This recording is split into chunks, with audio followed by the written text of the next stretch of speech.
اسرائیل کو بچانے کے لیے یورپی یونین نے ہاتھ پاؤں مارنا شروع کر دیے۔ اسرائیل جیت گیا، سچ ہار گیا۔ ایلون ماسک عالمی قوتوں کے ہاتھوں یرغمال ہو گئے۔ ٹویٹر کے مالک ایلون ماسک طاقتور سہولت نواز یورپی گروپوں اور روایتی میڈیا کا نشانہ بن گئے۔ اسرائیلی نواز قوتوں کے دباؤ کے بعد سماجی رابطے کی ویب سائٹ ایکس ٹویٹر کا تعصب کھل کے سامنے آ گیا۔ سوشل میڈیا پر اسرائیل کو مظلوم پیش کرنے کی ٹھان لی۔ السلام علیکم ناظرین، آپ دیکھ رہے ہیں چینل ہمارا ملتان۔ نہتے فلسطینیوں پر مظالم کی تمام ویڈیوز ہٹا دی گئیں۔ ٹویٹر سے حماس سے متعلق سارے اکاؤنٹس ہٹا دیے گئے۔ اسرائیل کا فلسطینی شہریوں پر وحشیانہ بمباری اور جنگی جرائم پر تو کسی کو ہوش نہ آیا۔ اسرائیل فضا میں فاسفورس بم استعمال کرنے لگا۔ فلسطینی حکومت نے ثبوت پیش کر دیے، مگر یورپی یونین نے میں نہ مانوں کی روایت برقرار رکھتے ہوئے اپنے لاڈلے بچے کا ساتھ دیا۔ اسرائیل سے صارفین نے حماس حملے سے متعلق 5 کروڑ پوسٹ شیئر کی، جسے نامناسب ویڈیوز اور گرافکس کے زمرے میں لا کے ہٹا دیا گیا اور اسے مس انفارمیشن قرار دیا گیا۔ فلسطین اور غزہ کے خلاف لاکھوں پوسٹ کا سلسلہ جاری ہے، مگر فلسطینیوں کے حق میں ہر پوسٹ کو نفرت انگیز قرار دیا گیا۔ جب سی پی ایس کے نمائندے نے اس صورتحال پر ایکس کے ترجمان سے رائے مانگی تو تبصرے سے گریز کیا گیا۔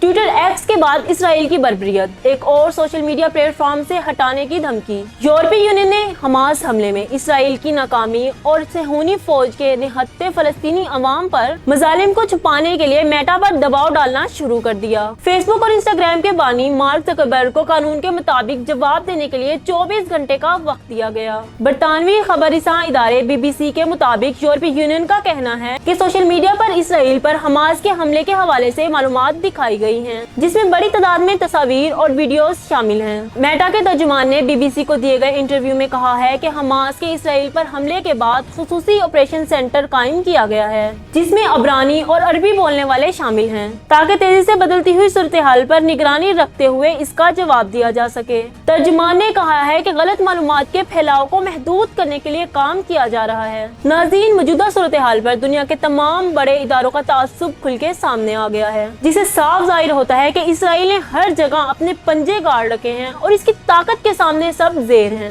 موجودہ صورتحال پر اپنی رائے سے ہمیں ضرور آگاہ کیجیے گا۔ مزید معلومات کے لیے دیکھتے رہیے چینل ہمارا ملتان۔